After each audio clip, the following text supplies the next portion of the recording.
아, 진짜 이게 도대체 몇 번이나 이런 일이 지금 정말 사건 반장에서 이런 것 좀 다루고 싶지가 않아요, 저는. 네, 이번에 정체불명 체액 테러인데요. 지난해 6월부터 10월까지 서울 서대문구의 한 다세대 주택에서 이런 정체불명의 체액 테러가 있었다고 합니다. 현관문과 손잡이 곳곳에 이런 액체가 묻어 있었던 건데요. 특히 이 건물 2층에 사는 피해자 여성에게 이런 피해가 집중이 됐다고 합니다. 이 피해 여성은 얼마 지나지 않아서 이 액체가 뭔지 알게 됐다고 하는데요. 집 현관문 틈에 체액이 든 피임 도구가 끼워져 있었기 때문입니다. 결국 이 여성은 집 앞에 사설 CCTV를 설치하게 되고 그걸 통해서 누가 범인인지 알게 됩니다. 아유, 박 변호사님, 그 CCTV를 딱 열어봤을 때 저 여성분이 얼마나 소스라치게 놀랐겠습니까? 충격이죠. 남성 해당 같은 건물에 살던 남성이거든요. 남성인데 이 남성의 행동이 더 대범합니다.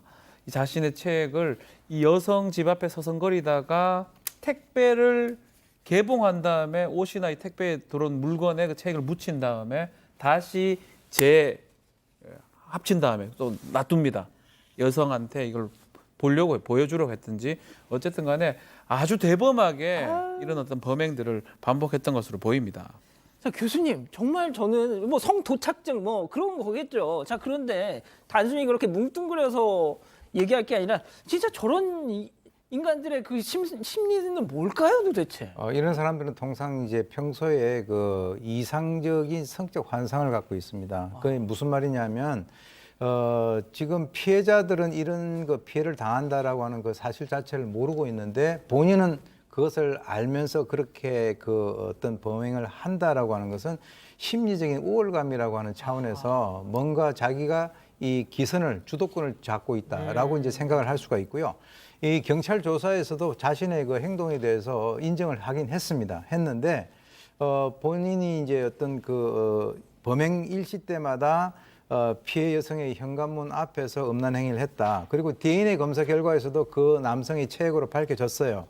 그런데 뭐라고 얘기했냐면 밖에서 음란 행위를 하게 된다면 더 쾌락을 느낀다. 그리고 누가 볼 수도 있다라고 하는 그 사실 자체가 스릴이 있다. 이렇게 얘기를 하니까 이것은 아주 안정된 일반적인 사람들 같은 경우는 성적 행위를 남들이 보지 않는 그런 안정된 장소에서 하는 반면 이런 이상성 심리를 가지고 있는 사람들은 남들이 볼 수도 있는 그런 상황에서 자기가 일부러 그런 상황을 만들어 놓고 성공을 했을 때 보다 더 높은 어떤 차원에 있어서의 쾌락을 추구한다라고 하는 그런 것으로 우리가 해석을 할 수 있는데요.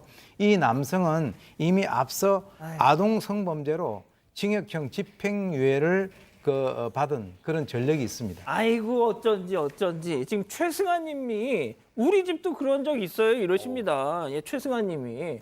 아니, 그러니까 이런 것처럼 백 변호사님, 백 변호사님하고 저하고 이런 이슈를 여러 번 말씀 나눴었지 않습니까? 네.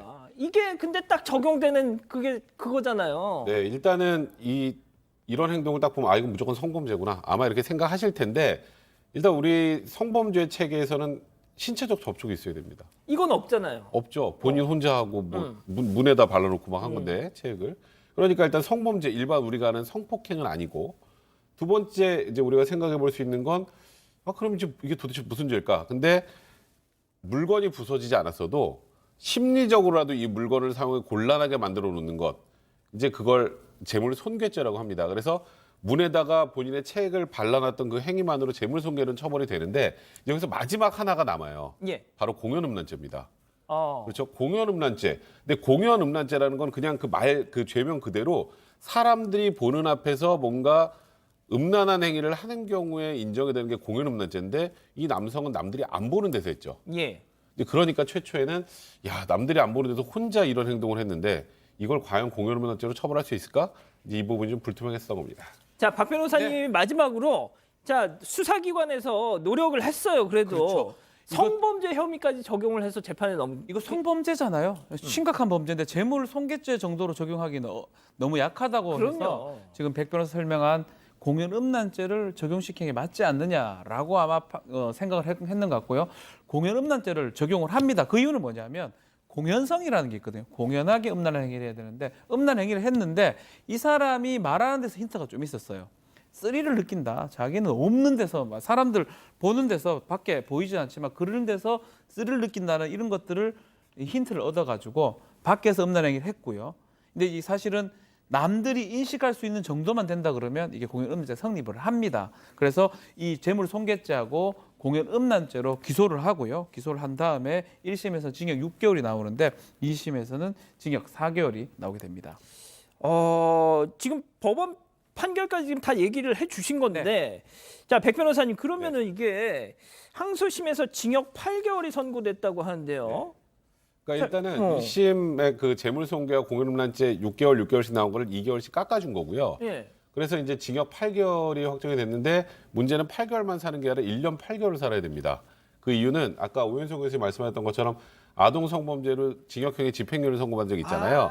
집행유예 기간 안에 금고형 이상에 해당하는 범죄를 정하게 되면 그 앞에 있던 집행유예가 취소가 됩니다. 그러니까 그때 살지 않았던 징역 1년과 이번 것 8개월을 함께 해서 1년 8개월을 살아야 되는 거죠.